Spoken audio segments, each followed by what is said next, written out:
다 같이 자리에서 일어나서 묵도하심으로 11월 둘째 주일 예배를 주님 앞에 올려드리겠습니다.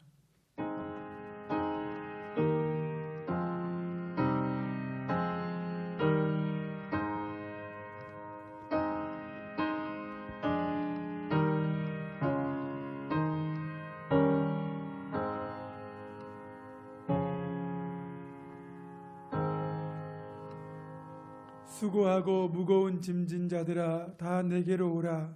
내가 너희를 쉬게 하리라. 나는 마음이 온유하고 겸손하니 나의 멍에를 메고 내게 배우라.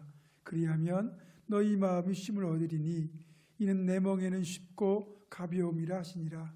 하나님은 영이시니 예배하는 자는 영과 진리로 예배할지니라. 아멘.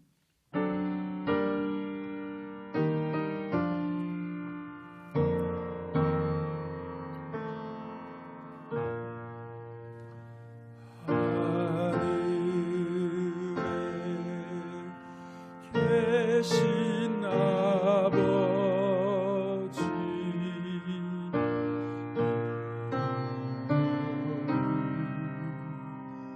아사 주님 나라 임하시고 뜻이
예수님의 보혈로 모든 죄를 씻어주시고 부족한 저희들을 자녀로 삼아주신 아버지 하나님, 그 놀라운 사랑에 감사를 드립니다. 오직 주님만이 우리의 힘이 되시고 능력이 되시며 구원의 뿌리 되심을 고백하며 주님께 영과 진리로 예배를 드립니다. 예배하는 이 시간 성령님의 감동을 통하여 이전보다 하나님을 더욱 깊이 사랑하게 하시고 온 마음으로 주님의 발자취를 따르겠다는 결단이 있게 하시고 예수 그리스도의 온전한 성품을 닮아가게 하여 주시옵소서. 사랑하시는 주님, 마음과 뜻과 정성을 다하여 올려드리는 우리의 찬양과 감사의 예배를 받아주시고 예비하신 하늘의 풍성한 복과 은혜를 가득하게 부어 주시옵소서. 복되신 그 이름 우리 주 예수 그리스도의 이름으로 기원하옵나이다. 아멘.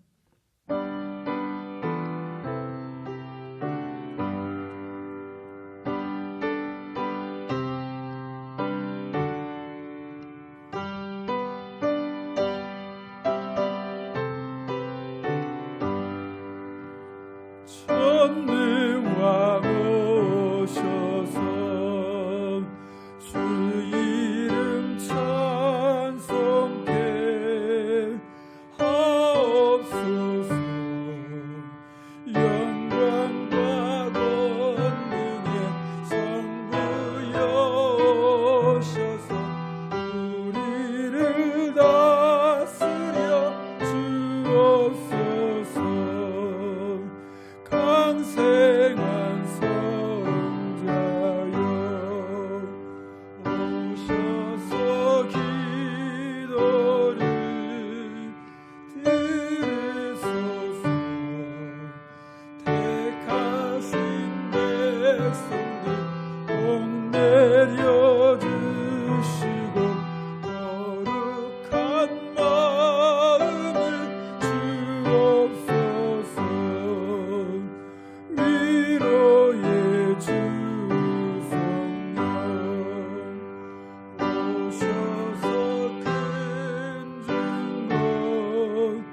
주옵소서.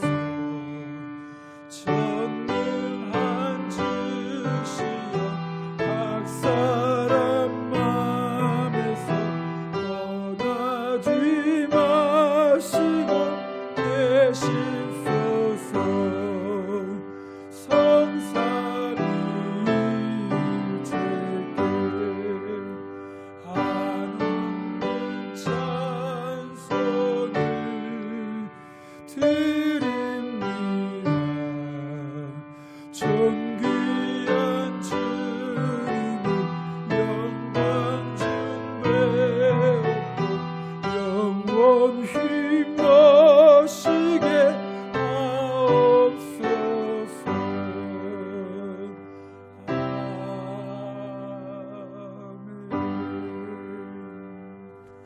아멘.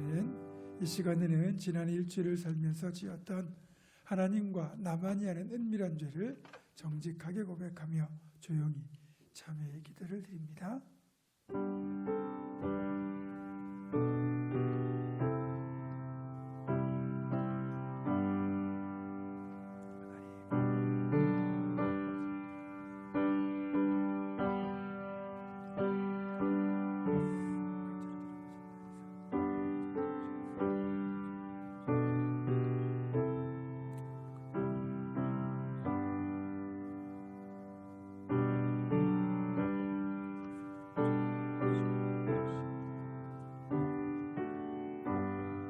예수는 우리를 깨끗게 하시는 주시니 그의 피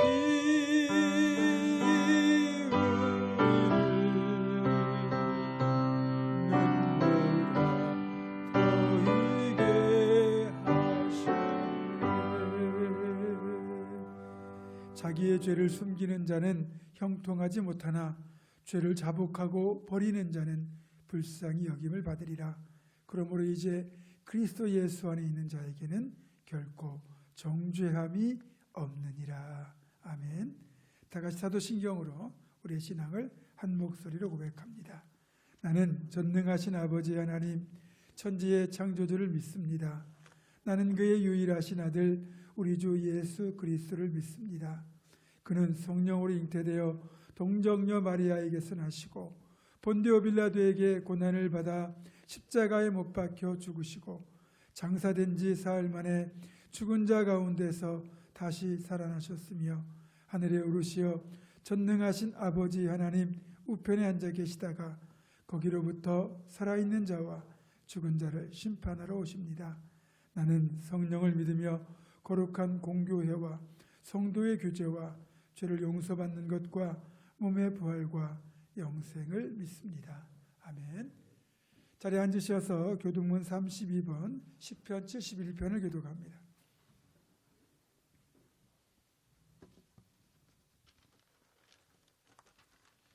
여호와여 내가 주께 피하오니 내가 영원히 수치를 당하게 하지 마소서.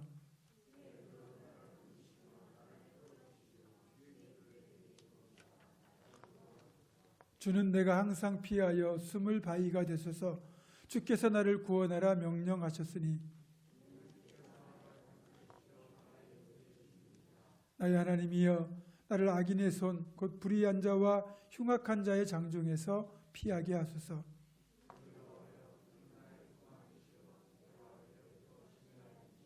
내가 모태에서부터 주를 의지하였으며 나의 어머니의 배에서부터 주께서 나를 택하셨사오니 아멘.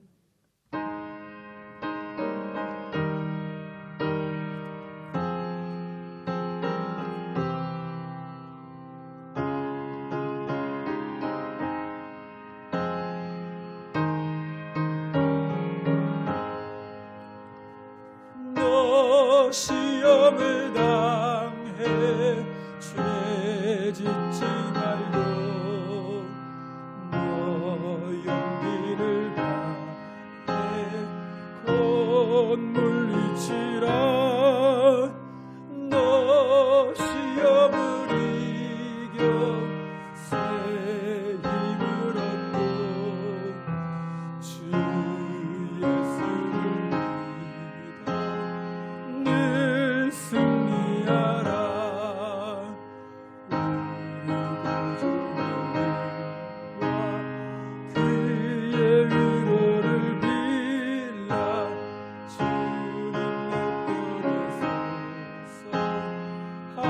항상 도우시니 내 진도를 삼가 잘 선택하고 너 언행을 삼가 늘 조심하라. 너 열심을 다해 늘 충성하고 온 정성을 다해 주 봉사하라. 우리 구주의 와 그의 위로를 빌라. 주님 날 편에 서서 항상 도우시니 잘 이기는 자는 상 받으리니 넌 낙심치 말고 늘 전진하라. 내 구세주 예수 힘 주시니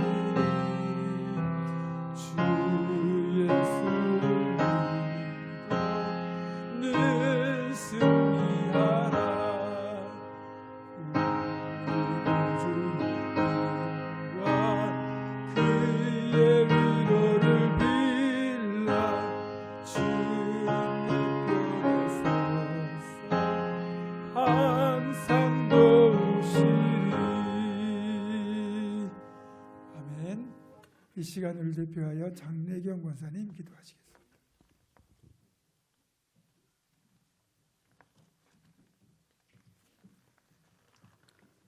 모든 위로의 하나님 감사합니다. 날마다 깨우고 잠들게 하시는 하나님의 손길로 평범한 일상에서도 감사를 느끼고 안도의 숨을 쉬게 하시는 하나님의 은혜 감사합니다. 이번 한 주간도 우리는 얼마나 많은 일들을 겪으며 이 자리에 나왔는지요. 주님만이 우리의 주인이시고 굳게 잡아주시는 분임을 고백합니다. 오늘도 만나주시기에 몸과 마음을 드린 예배로 올려드립니다. 코로나19 장기화로 위축되는 때 와서 예배드릴 수 있는 우리 교회가 있어 참 감사합니다. 코로나를 통해 잃는 것도 많지만 안식처가 되시는 주님 품에서 얻는 것도 많으니 감사합니다. 직장이나 사업, 물질과 건강, 인생에 보이고 들리는 것이 불확실하고 불안정하게 느낄 때 생명 주심을 감사합니다. 쉴만한 물가로 인도하시는 하나님에 대한 신뢰가 우리를 붙들게 하시옵소서. 우리 가정과 우리 교회가 견고히 다져져 가고 형통할 수밖에 없도록 살아가는 우리가 되기를 기도합니다. 감사 연습을 통해 날마다 감사가 쌓여가고 나도 모르게 불평불만이 튀어나오려고 할 때 감사를 먼저 떠올리게 하시니 감사합니다. 이어지는 감사로 단풍이 들고 과일과 곡식이 풍성한 아름다운 계절에 걸맞게 믿음이 깊어지는 시간, 하나님에 대한 체험이 넘쳐나는 복된 계절 되게 하여 주시옵소서. 코로나19로 예전과 다르게 수능과 취업을 준비하는 고3들이 있습니다. 익숙치 않은 환경에서 준비할 때 동행하여 주시고 하나님의 지혜와 청명을 구하며 공부하는 믿음의 용사들 되길 기도합니다. 사랑하는 목사님의 건강과 영성을 지켜주시고 하나님을 섬기고 성도들을 섬기는 사랑이 늘 충만케 하여 주시옵소서. 동역하시는 전도사님들에게도 영력을 더하사 부서마다 믿음 지키기가 어렵다고 느끼는 시대일수록 다음 세대를 소망으로 키워낼 수 있게 사명자들에게 지혜와 능력을 더하여 주시옵소서. 대언하실 말씀을 통해 살아있는 말씀이 우리 삶을 힘있게 다스리도록 오늘 주실 은총 위에 간절함으로 귀 기울입니다. 우리 주 예수 그리스도의 이름으로 기도드립니다.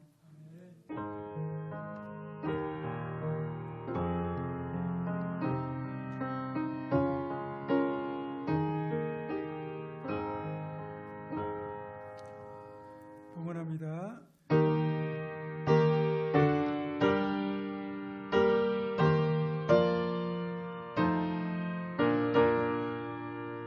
주 앞에 설 때에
우리에게 믿음과 소망을 늘 충만케 하시는 참 좋으신 아버지 하나님, 지난 한 주간도 주님께서 보살펴 주시고 여기까지 인도하여 주셔서 이렇게 복된 예배 자리에 있을 수 있음을 감사드립니다.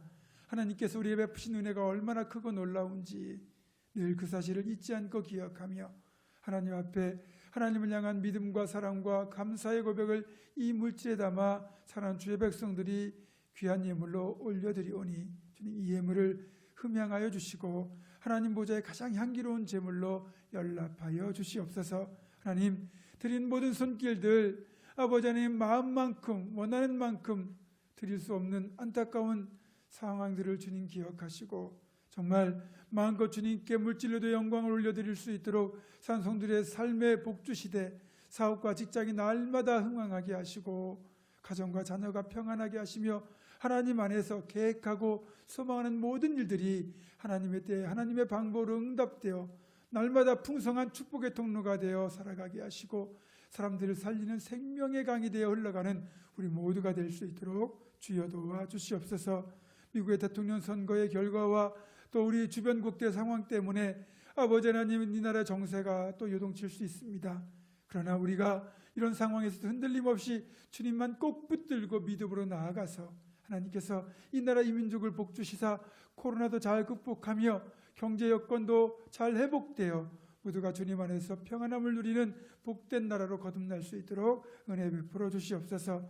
몸이 연약한 이들을 온전히 치유하여 주시고 고3 자녀들의 수능과 그 진로를 인도하여 주시며 군복무 중인 아들들의 건강한 저녁까지 주님 이끌어 주시고 유학 중인 자녀들, 출타 중인 성도들에게도 동일한 은혜와 복으로 함께하여 주옵소서. 이 시간 온라인으로 가정에서 예배하는 이들 위에도 복 내려 주시고 각 교육부서 예배 위에도 풍성한 은혜를 내려 주시옵소서. 모든 영광 주님께 올려드리오며 우주 예수 그리스도의 이름으로 감사기도 드립니다. 아멘.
오늘 예배를 통해서 우리들에게 주시는 하나님의 말씀은 구약 사사기 16장 15절로부터 17절의 말씀입니다. 구약 390쪽에 있습니다.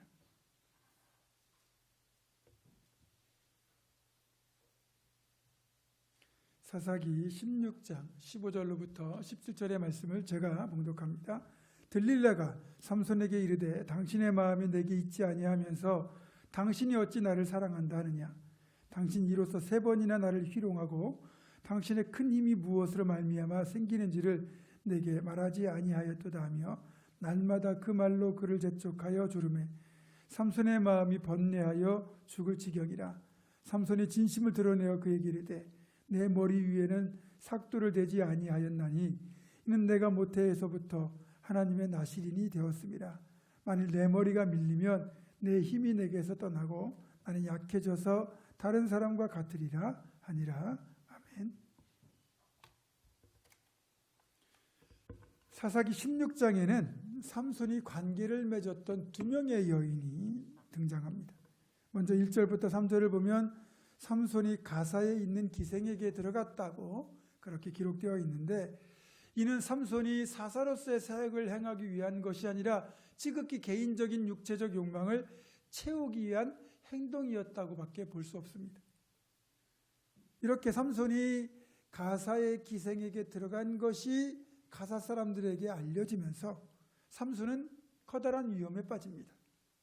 가사 사람들이 무장을 하고 매복하고 있다가 삼손이 잠들면 새벽녘에 삼손을 기습해서 그를 죽이려고 시도했기 때문입니다. 다행히 이를 눈치챈 삼손이 한밤중에 일어나서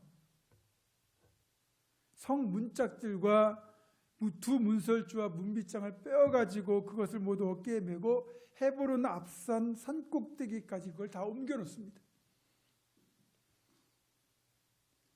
하나님의 은혜로 위기도 넘겼고, 그리고 블레셋에게는 커다란 수모를 안겼습니다. 삼손이 빼서 들고 간 이 성문 문짝은 사람이 들 수 있는 가벼운 무게가 아닙니다. 일반인은 들 수 없고 천하장사보다 힘이 더 센 삼손만이 들 수 있는 그런 무거운 것이었지만, 그것이 단순한 문짝이 아니라는 거죠. 여러분, 그 당시 고대 성읍의 성문짝은 그 성의 상징이자 국력의 상징이었습니다. 그러니까 이 성문짝은 블레셋의 국력의 상징입니다. 그걸 삼손이 문짝째 떼어가지고 헤브론 산꼭대기에 옮겨놓음으로써 블레셋 사람들에게는 씻을 수 없는 수치를 안긴 겁니다. 우리가 무협영화를 보면, 예전 무협영화를 보면 무술의 고수가 무술을 가리키는 각 도장들을 찾아다니면서 그 도장의 최고 실력자와 대결을 벌여요. 그리고 그 실력자를 무참히 꺾어버리고는 그 도장의 현판을 떼어가지고 쪼개버리죠. 그래서 그 도장에 수치를 안기는 거예요. 그것과 비슷한 이치입니다. 아마도 삼손의 이런 행위는 블레셋에게는 엄청난 수모였고 이스라엘에게는 짜릿한 기쁨이었을 겁니다. 어쨌든 기생집에 들어갔다가 이런 일을 벌인 것이지만, 그렇다 하더라도 여기까지는 어떻게든 삼손의 행위를 용인해 줄 수 있습니다. 결과적으로 이런 상황을 이용하여 블레셋 사람들에게 수모를 안겼거든요. 삼손이 사사 초기에 딥나에 있는 그 블레셋 여성과 결혼하고자 했던 것도 이것을 이용하여 블레셋을 응징하고자 했던 것이기 때문에 이런 부분들을 우리가 굳이 나무랄 수는 없습니다. 그러나 계속되는 이런 삼손의 사역 방식에는 문제가 많다는 거죠. 철저히 자기 자신을 절제하면서 이런 사역을 펼치면 문제가 없겠지만, 계속해서 이렇게 일을 하다 보면 결국은 젊은이의 혈기와 육체적 욕망을 이기지 못하고 스스로 함정에 빠질 수 있거든요. 본문에 다 나오진 않지만 충분히 미루어 짐작할 수 있는 것이, 삼손은 계속해서 이런 방식으로 사사의 역할을 하려고 시도했을 것이고, 그래서 몇 번은 이런 방식을 통하여 블레셋을 응징하고 블레셋에게 수모를 안기는 데 성공했다고 할지 몰라도, 시간이 지날수록 이런 방식이 결국은 그의 발목을 잡았고, 이것이 일종의 습관, 좀 더 심하게 말하면 중독으로 이어져서 결국은 이것 때문에 치명적인 실패를 겪게 되거든요. 그래서 이것은 삼손에게 있어서 일종의 불장난과도 같습니다. 불을 가지고 불장난을 하다 보면 꽤 재미있죠. 하지만 불 자체가 워낙 위험한 것이기 때문에 불장난이 지나치다 보면 그것이 진짜 화재로 이어지고, 심지어는 대형 화재로 이어지면서 모든 것을 태워버릴 수 있습니다. 삼손은 그렇게 불을 가지고 뭔가를 해보겠다고 했지만 어느 순간 불장난을 즐기게 되었고, 불장난이 끝내는, 자신도 태우고 모든 것을 태워버리는 대형 화재로 이어지고 만 것입니다. 4절 이후에 등장하는 그 유명한 들릴라와의 이야기는 바로 불장난이 대형 화재로도 이어질 수 있다는 사실을 잘 알려줍니다. 4절은 이렇게 시작합니다. 이후에 삼손이 소래골짜기에 들릴라라 이름하는 여인을 사랑하며. 삼손의 행보를 보면 20여 년 동안 비슷한 방식으로 여자들을 가까이 하다가 우리가 아는 것처럼 들릴라의 무릎에서 완전히 무너지고 맙니다. 삼손은 이제까지 블레셋의 여자들을 가까이 하면서도 최악의 사태까지는 가지 않았습니다. 하지만 들릴라의 치명적인 유혹 앞에서 그는 그 유혹을 견뎌내지 못하고 자신의 힘의 비밀들을 다 발설하게 되고 그리고 여호와의 영을 상실하고 끝내는 힘이 사라지고 눈이 뽑히고 블레셋의 놀이개가 되어 그렇게 수모를 겪는 상황까지 가게 되죠. 그리고 최종적으로 여러분 아시는 것처럼 마지막 힘을 쏟아낸 뒤에 장렬하게 전사하게 됩니다. 남자가 여자를 보고 사랑에 빠지는 것은 지극히 당연한 일입니다. 사실 젊은 삼손에게 있어서 작은 시골 마을인 그의 고향 소라에서의 생활보다 블레셋의 대도시인 소렉이나 가사 같은 곳의 삶이 무척이나 매혹적으로 다가왔을 겁니다. 시골 깡촌에 살다가 화려한 대도시로 나온 것과 똑같거든요. 게다가 그 중에서도 이 블레셋 여인들은 꽤나 매혹적이었다고 합니다. 크레타 섬에서 발견된 이 프레스코 벽화를 보게 되면 그 벽화에 묘사된 블레셋 여인들의 모습이 꽤나 매혹적인 모습이었다고 그러죠. 아마도 삼손에게 있어서 이 블레셋 여인들은 그래서 꽤나 매력적이었을 것이고 또 젊고 잘생기고 우람한 근육질의 삼손이 블레셋 여인들에게도 꽤나 매력적인 모습으로 다가왔을 겁니다. 그러니까 서로가 서로에게 호감이 가는 상대였던 거죠. 앞에서 삼손과 관련된 두 명의 여인, 그러니까 딥나에 결혼했던 여성과 또 이 가사에서의 기생의 이름이 기록되지 않은 것과는 달리 본문에서 소랫골짜기에 사는 들릴라라 하는 이름의 여인을 밝히고 있는 것은 다분히 의도적이다라고 봐야 됩니다. 성경에서 여성의 이름을 기록하는 일은 흔치 않은데 그것도 이방 여인의 이름을 성경에서 기록하고 있을 때는 우리가 이 점을 눈여겨봐야 됩니다. 들릴라라는 이름 자체가 밤의 여인이란 뜻입니다. 유혹하는 이란 이름이 뜻이 들어있어요. 그러면 삼손이 지금 들릴라의 유혹에 빠지게 된 것, 삼손의 판단력이 완전히 무너지고 들릴라의 유혹에 넘어가게 되는 결과를 가져왔는데 이 삼손의 이름이 뜻이 뭐라고 말씀드렸죠? 작은 태양이라고 말씀드렸어요. 그러니까 빛을 가진 작은 태양인 삼손이 한밤중 어둠이란 뜻을 가진 밤의 여인 이 들릴라에게 자신이 가지고 있는 빛을 빼앗기는 결과를 가져온 거예요. 빛은 어둠을 이기지만 삼손의 경우에는 빛이 어둠에게 진 겁니다. 그만큼 들릴라의 유혹이 치명적이었다는 거죠. 삼손이 들릴라에게 푹 빠져 있다는 사실을 알게 된 블레셋의 방백들이 들릴라에게 삼손의 힘의 비밀을 캐어서 알려주면 각각 은 1,100개씩 주겠다는 제안을 하게 됩니다. 블레셋에는 총 5방백이 있거든요. 대도시 5개를 중심으로 5방백이 각 도시를 다스리고 이것이 연합한 나라가 블레셋입니다. 그러면 5방백이 각각 은 1,100개씩 주겠다고 그랬으면 5,500개가 되겠죠.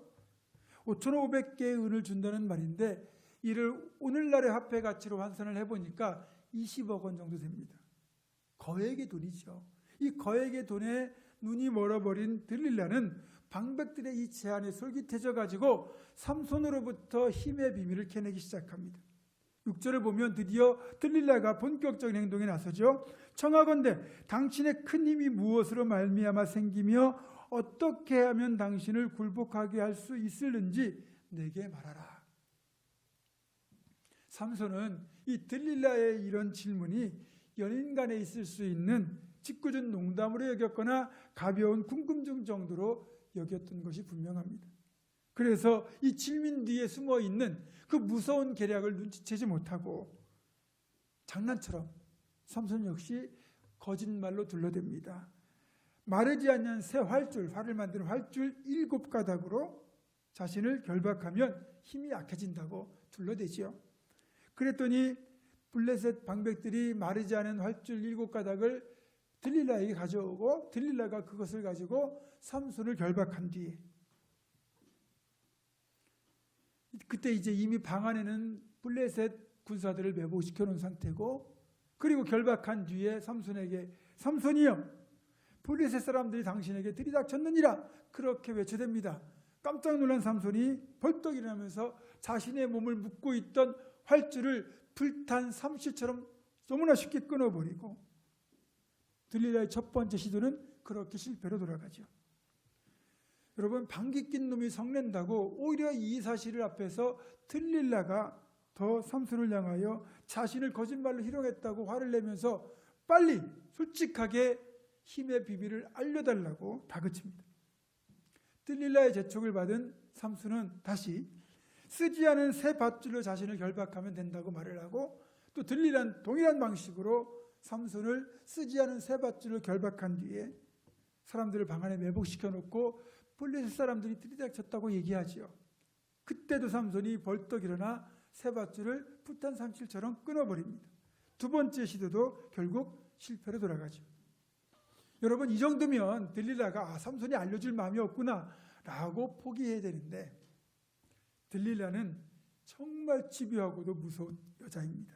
절대로 포기하지 않습니다. 오히려 삼손에게 자신을 희롱하는 거냐고 하면서 힘의 비밀을 알려줄 것을 집요하게 요구하지요.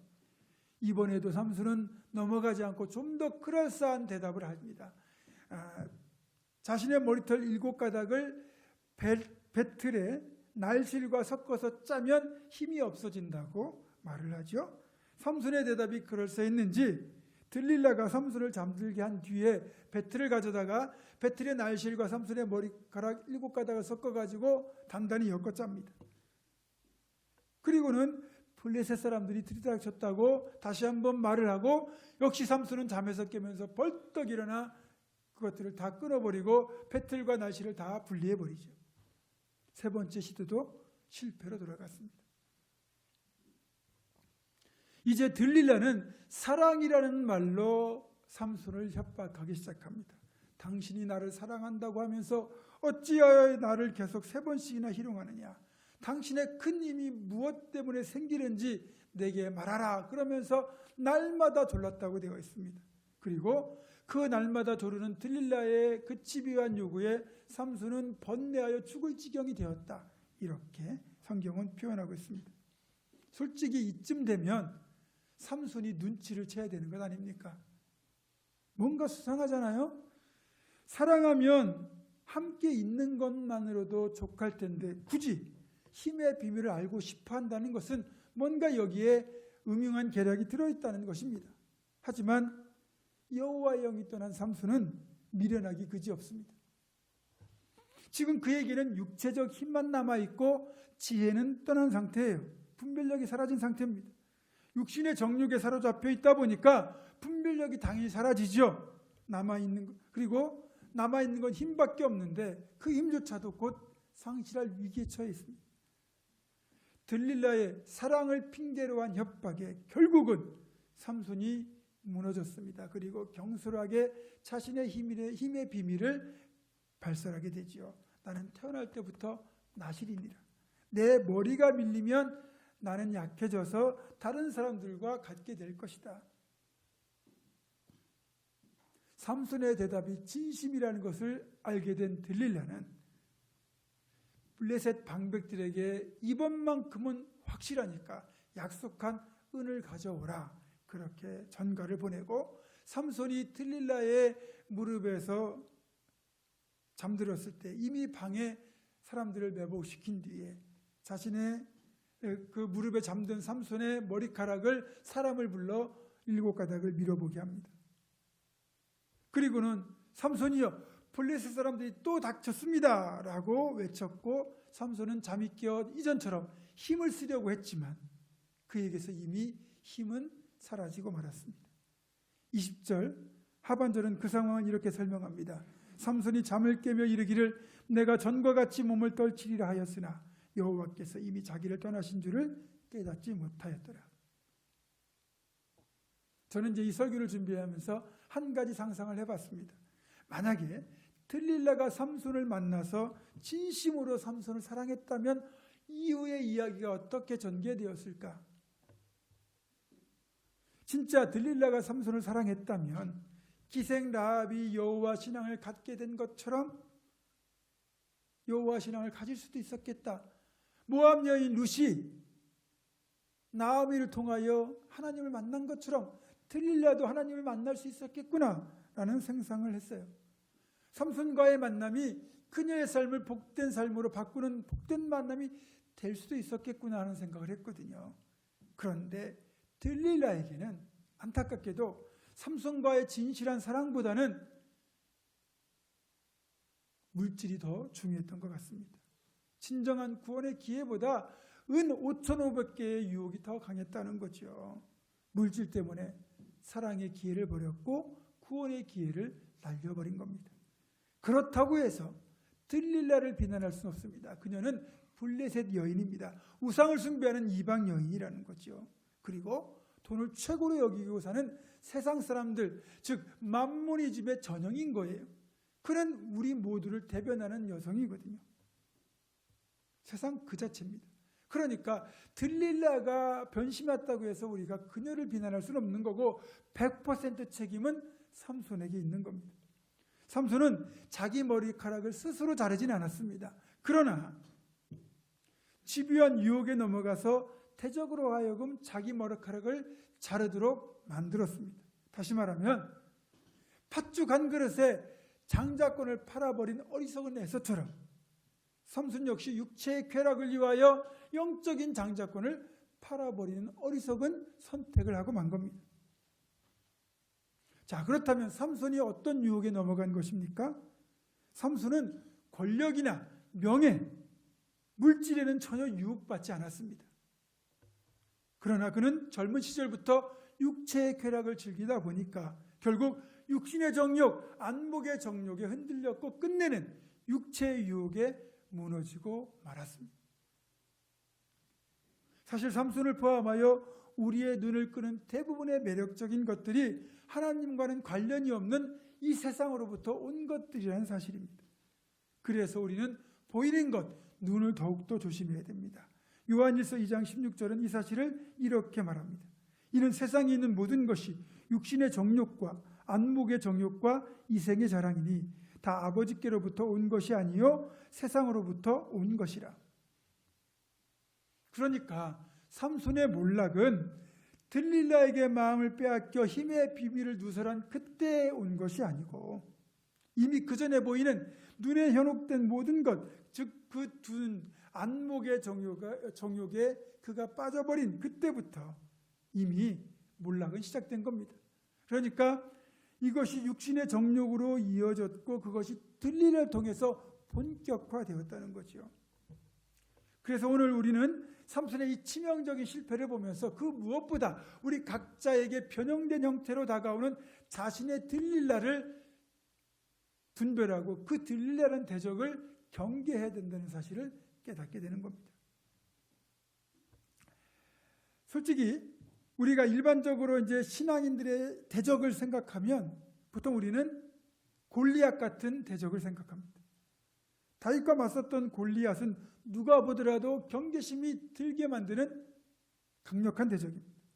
워낙 대적이 강력하다 보니까 정신 바짝 차리지 않으면 이 골리앗 휘두른 칼과 창에 의하여 내가 무자비하게 죽을 수도 있기 때문에 정신 바짝 차리고 조심하기 때문에 그래서 우리는 의외로 이런 대적 앞에서는 잘 넘어지지 않습니다. 그런데 여러분, 이 들릴라 같은 형태로 변장하고 찾아오는 대적은 유혹이라고 생각하지만 대적이라고는 생각하지 않는다는 겁니다. 그래서 의외로 많은 신앙인들이 여기에서 넘어진다는 거죠. 여러분, 들릴라처럼 찾아오는 유혹이야말로 그 어떤 것보다도 강력한 대적이라는 사실을 아셔야 됩니다. 들릴라가 연약한 여자라고 해서 위험하지 않다고 생각하면 큰 오산입니다. 그녀는 어떤 남자보다도 위험했고 그 어떤 적보다도 강한 대적이었습니다. 들릴라가 골리앗과 다른 점은 경계심을 완전히 무너뜨리는 부드러운 유혹으로 다가왔다는 차이가 있습니다. 그마저도 이것이 유혹이라는 것을 드러내지 않으면서 은밀하게 다가오기 때문에 더 위험하다는 거죠. 여러분, 이것이 유혹이라는 것이 분명히 드러나면 대부분의 사람들은 경계심을 품고 대하기 때문에 쉽게 넘어가지 않습니다. 문제는 유혹을 유혹이라고 느끼지 못할 정도로 교묘하게 다가오는 유혹 앞에서는 많은 사람들이 속절없이 무너진다는 거죠. 경계심을 무너뜨리고 완전히 무방비 상태가 된 뒤에 갑작스럽게 이빨을 드러냅니다. 당사자는 아무런 방어도 하지 못한 채 허무할 정도로 당하고 말죠. 불가사리는 특이한 방법으로 조개의 살을 먹는다고 합니다. 처음에 불가사리는 조개들과 잘 어울려 지내요. 그러다가 조개들이 먹이를 찾아서 껍질을 벌리고 속살을 드러내면 재빨리 그 속살을 간질히 펴줍니다. 그럼 그 간지러움이 조개에게 즐거움을 가져다 줘요. 그러면 더 즐거움을 원하는 조개는 자신의 껍질을 더 벌려서 불가사리가 더 많은 간지러움을 주도록 그렇게 벌려줍니다. 그것이 조개에는 치명적인 결과를 가져오는 거예요. 그렇게 조개가 간지러움에 빠져가지고 경계심을 풀고 껍질을 더 벌려주는 순간 불가사리는 그 조개를 꽉 붙잡아 속살을 먹어 들어가기 시작합니다. 조개가 자기가 불가사리의 먹이가 되었다는 사실을 깨닫는 순간 때는 이미 늦습니다. 불가사리의 간지럼이 치명적인 유혹이라는 사실을 모르는 어리석은 조개와 들릴라의 치명적인 유혹을 눈치채지 못하는 삼손의 어리석은 모습이 이렇게 오버랩이 되고 있죠. 여러분, 나는 유혹 앞에서 끄떡없다고 자신하지 마십시오. 우리의 원수인 마귀는 우리에게 보낼 적절한 들릴라의 모습을 잘 알고 있기 때문입니다. 두려움이 많은 자에게는 들릴라는 골리앗 같은 모습으로 다가오고요. 그래서 감히 맞설 용기조차 잃어버리게 만드는 강력한 대적의 모습으로 먼저 찾아옵니다. 그러나 이런 골리앗조차도 다윗 같은 믿음의 사람, 그 믿음으로 나아가는 자에게는 아무런 힘을 쓰지 못하지요. 다윗의 믿음과 용기 앞에서 골리앗은 썩은 고목나무처럼 쓰러지고 말았습니다. 그런 다윗 같은 담대한 사람에게는 들릴라는 육체 유혹, 즉 안목의 정욕으로 찾아왔습니다. 여러분도 아시는 것처럼 골리앗 앞에서도 두려워하지 않던 다윗, 그 어떤 대적의 위협에도 굴하지 않던 다윗이건만 다윗은 또 다른 들릴라의 모습, 즉 밧세바라는 눈에 아름다워 보이는 여인의 유혹에 넘어가고 말았습니다. 의외로 물질과 육체의 유혹에는 강하지만 명예에 약한 사람에게는 또 명예를 자극하는 들릴라의 모습으로 찾아옵니다. 어떤 수도사가 있었습니다. 광야에서 극기와 고행과 온갖 고행을 통해서 수도를 하고 있었습니다. 이 수도사는 하나님의 뜻에 합당한 삶을 살기 위하여 금식도 하고요. 계속해서 고행을 했습니다. 그러자 이 수도사를 넘어뜨리기 위하여 악마가 다가와서 여러 가지 방식으로 수도사를 시험했습니다. 육체적 욕망을 비롯해서 물질, 의심, 공포 등 온갖 수단을 동원해서 유혹을 해도 이 수도사에게는 전혀 통하지 않았습니다. 이렇게 되자 이 수도사를 유혹했던 악마가 고민에 빠졌습니다. 그걸 보고 또 다른 악마가 자신이 시험해 보겠다고 나섰죠. 그리고 그 다른 악마는 수도사에게 다가가 그 귀에 이렇게 속삭였습니다. 당신 동생이 알렉산드리아에서 대주교가 되었답니다. 라고 했더니 그 수도사의 안색이 그 순간 붉게 변하고 울그락불그락 하더랍니다. 이 수도사는 다른 유혹에는 다 강했지만 명예의 유혹에는 그만 질투심이 생겨서 넘어지고 말았던 거죠. 여러분, 대부분의 들릴라는 혐오스럽거나 무섭게 생긴 모습으로 다가오지 않습니다. 언제나 매력적이라는 사실을 아셔야 됩니다. 심지어는 광명의 천사로 다가오기도 한다는 겁니다. 들릴라는 당대의 의인으로 평가받는 노아에게는 포도주의 모습으로 다가왔고 사울에게는 왕자라는 권력의 모습으로 다가왔고, 삼손과 다윗에게는 여인의 몸으로 다가왔고, 가룟 유다에게는 물질의 모습으로 다가왔습니다. 우리가 늘 깨어 있어야 되는 이유가 여기에 있는 겁니다. 나는 유혹 앞에서 자신 있다고 생각한다면 정신 차려야 됩니다. 마귀는 우리의 약점을 그 누구보다 잘 알고 있습니다. 돈과 권력과 명예와 육신의 쾌락까지 우리에게 가장 치명적인 들릴라의 모습으로 사탄은 다가옵니다. 그래서 바울사도는 이렇게 경고합니다. 고린도전서 10장 12절입니다. 그런즉 선줄로 생각하는 자는 넘어질까 조심하라. 자신이 서 있다고 생각하고 조심하지 않았을 때 노아도 넘어졌고 삼손도 넘어졌고 다윗도 넘어졌습니다. 우리가 말씀에 깨어있지 않고 성령의 음성에 민감하지 않으면 우리 역시 언제라도 넘어질 수 있습니다.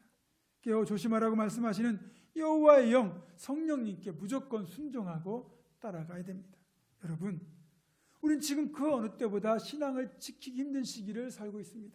편안하게 집에서 예배하고 싶은 유혹, 헌신이 희생처럼 여겨지는 유혹, 무엇보다 세상과 타협하며 적당히 신앙생활하고자 하는 유혹이 수시로 우리를 미혹하고, 변장한 들릴라가 나의 약한 고리를 집요하게 물고 늘어지며 유혹하고 있습니다. 사랑하는 성도 여러분, 이럴 때일수록 늘 말씀에 깨어있고 성령의 음성에 민감하게 반응하셔서 성령께서 주시는 지혜와 분별력을 통하여 들릴라의 유혹을 잘 분별하여 유혹을 물리치고 반드시 승리하는 우리 모두가 되기를 주님의 이름으로 축원합니다. 기도하겠습니다.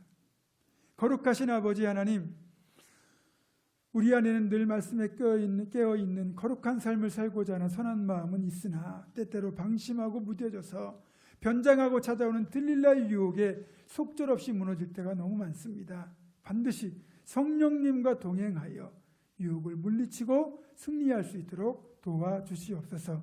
우리 예수 그리스도의 이름으로 기도드립니다. 아멘. 마지막 찬양은 이 말씀을 생각하면서 세상의 유혹 시험이 찬양하겠습니다.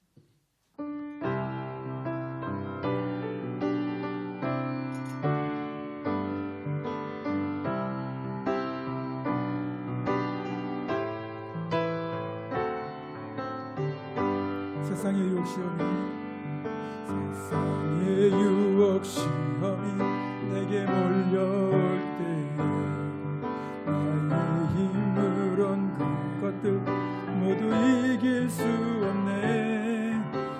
거대한 폭풍 가운데 위축된 나의 영혼, 어찌할 바를 몰라 헤매이고 있을 때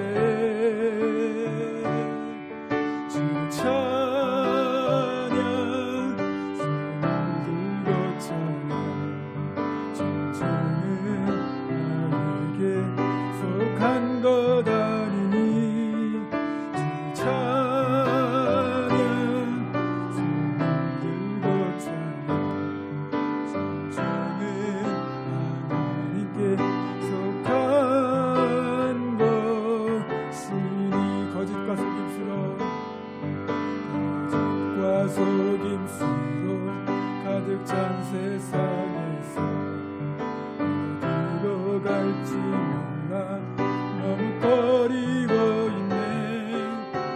중의 권세 잡은 자 지금도 우리를 실패와 절망으로 넘어뜨리려 하네.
때마다 세상의 유혹 시험이 우리에게 몰려올 때 우리의 힘으로 이기려고 하면 이길 수 없습니다. 성령님과 함께할 때만 이길 수 있습니다. 늘 성령님의 음성에 민감하시고 말씀에 깨어 있어서 그렇게 사탄의 유혹과 시험을 늘 승리하는 우리 모두가 되기를 주님의 이름으로 축원합니다. 기도하겠습니다. 말씀에 깨어 있고 성령의 음성에 민감함으로써 교묘하게 찾아오는 들릴라 같은 유혹을 만날 때 지혜롭게 분별하여 끝까지 영적 순결과 믿음을 지킬 것을 결단하는 사랑하는 우리 봉헌중학교 모든 성도들과 이들의 가정과 생업과 앞날과 우리 교회 위에 이제는 우리 주 예수 그리스도의 은혜와 하나님의 사랑과 성령의 교통하심이 지금부터 영원토록 함께 하시옵기를 간절히 축원하옵나이다. 아멘.